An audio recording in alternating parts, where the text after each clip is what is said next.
Capstone holidays இவங்களுடைய big சேலில் இப்போ ஸ்பெஷல் ஆஃபராக வியட்நாமுக்கு ஆல் இன்க்ளூசிவ் குரூப் டூர் ஒன்று ஆர்கனைஸ் பண்ணியிருக்காங்க. 8 nights 9 days அப்படின்னு பிளான் பண்ணப்பட்டிருக்க இந்த டூர் பேக்கேஜுக்கு பெர் பர்சன் 1,24,999 இவங்க சார்ஜ் பண்ணுறாங்க.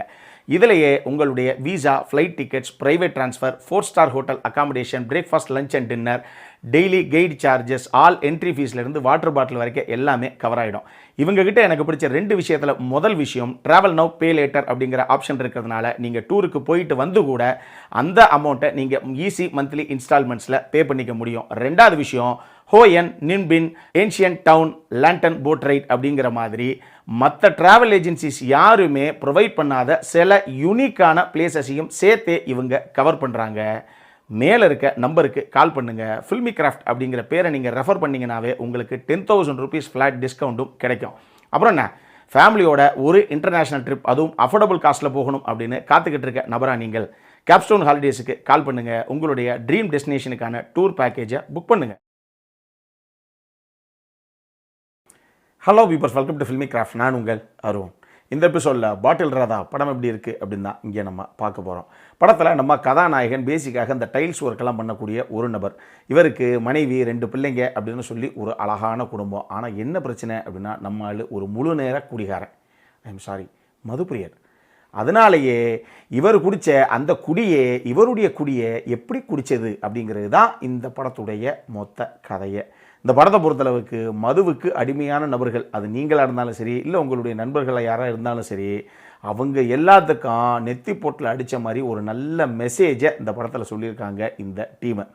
அந்த விஷயம் நிச்சயமாக நீங்கள் பாராட்டியே ஆகணும். அவங்களுக்கு பொலிர்னு கன்னத்தில் ஒரு அறை வச்ச மாதிரி ஒரு சம்பவம் ஒன்று இந்த படத்துக்குள்ளே இருக்குது.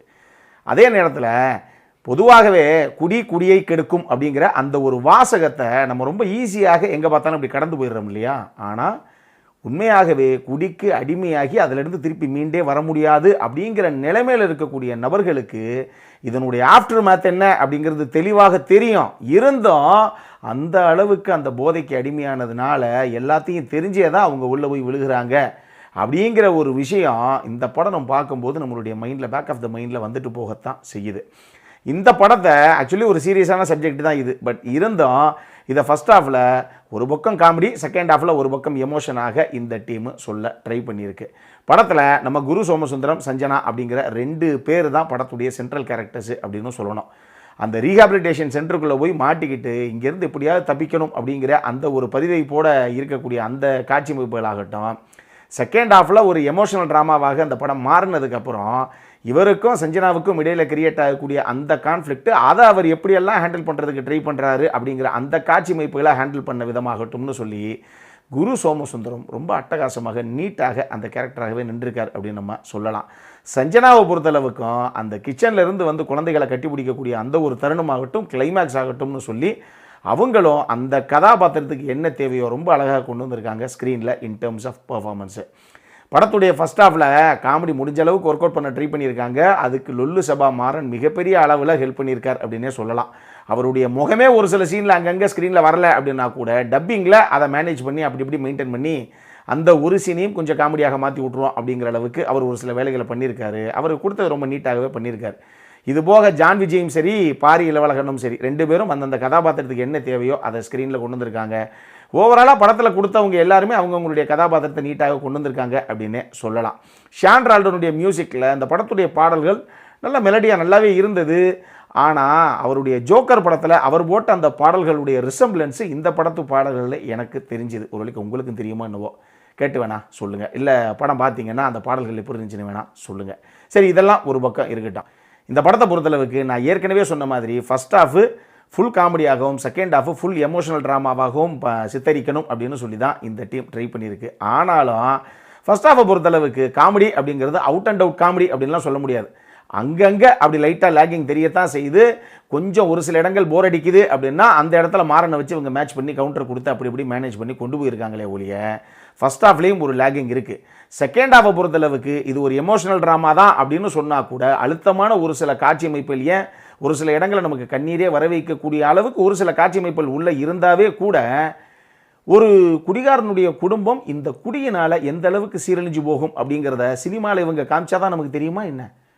நம்மளுடைய நண்பர்கள் நம்மளுடைய ரிலேஷன்ஷிப்புடைய வட்டாரங்கள்லேயே அப்படி எத்தனை பேர்த்த நம்ம பார்த்துருப்போம்? ஒன்றுமே கிடையாது. உங்கள் வாட்ஸ்அப் குரூப் ஓப்பன் பண்ணுங்கள், அதில் 10 பேர் இருந்தாங்கன்னா அதில் ஒருத்தர் இந்த மாதிரி கதாபாத்திரமாகத்தான் இருப்பாப்புல.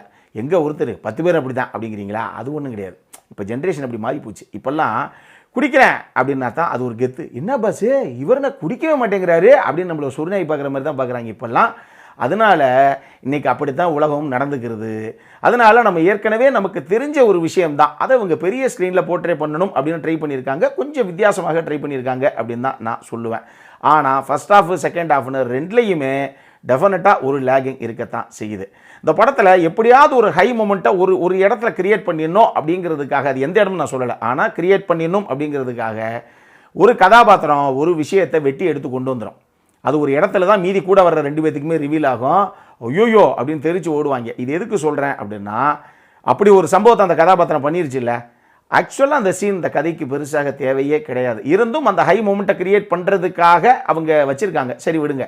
ஆனால் அப்படி ஒரு சம்பவத்தை பண்ணிருச்சு இல்லை, ஒன்று வெட்டி எடுத்துகிட்டு வந்துருச்சுல்ல ஒரு கதாபாத்திரம். ஆனால் அந்த கதாபாத்திரத்துக்கு கடைசியாக என்னங்க தண்டனை கிடைச்சிது, என்ன தான் நடந்தது அப்படின்னு கேட்டிங்கன்னா, அதுக்கு இவங்க சொன்ன காரணம் ரொம்ப கன்வின்சிங்காகவே இல்லை எனக்கு.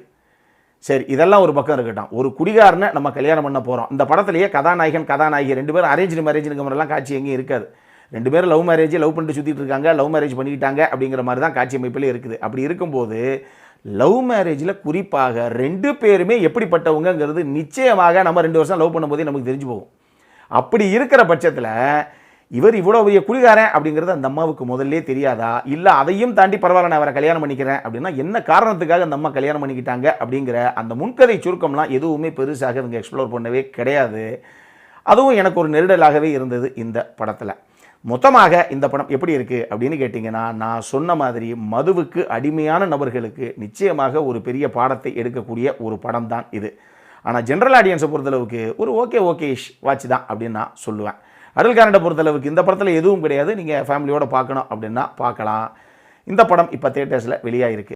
இந்த வீடியோ பிடிச்சிருந்ததுன்னா லைக் பண்ணுங்கள், ரொம்ப பிடிச்சிருந்ததுன்னா உங்கள் ஃப்ரெண்ட்ஸ் எல்லாத்துக்கும் ஷேர் பண்ணுங்கள். உங்களுடைய கருத்துக்கள் ஏதாவது இருந்தது அப்படின்னா கீழே இருக்க கமெண்ட் செக்ஷனில் எங்களுக்கு தெரிவிங்க. வீடியோவை க்ளோஸ் பண்ணுறதுக்கு முன்னாடி சப்ஸ்கிரைப் பண்ணுங்கள். சப்ஸ்கிரைப் பண்ணும்போது பக்கத்தில் இருக்க நோட்டிஃபிகேஷன் பெல் ஐக்கானையும் கிளிக் பண்ணுங்கள். அப்போ தான் எங்களுடைய வீடியோஸ் எல்லாம் உங்களை ஆன் டைம் வந்து சேரும். அப்புறம் என்ன, இதே மாதிரி இன்னொரு வீடியோவோட அடுத்த முறை உங்களை சந்திக்கிற வரைக்கும் இட்ஸ் அருண் சைனிங் ஆஃப்.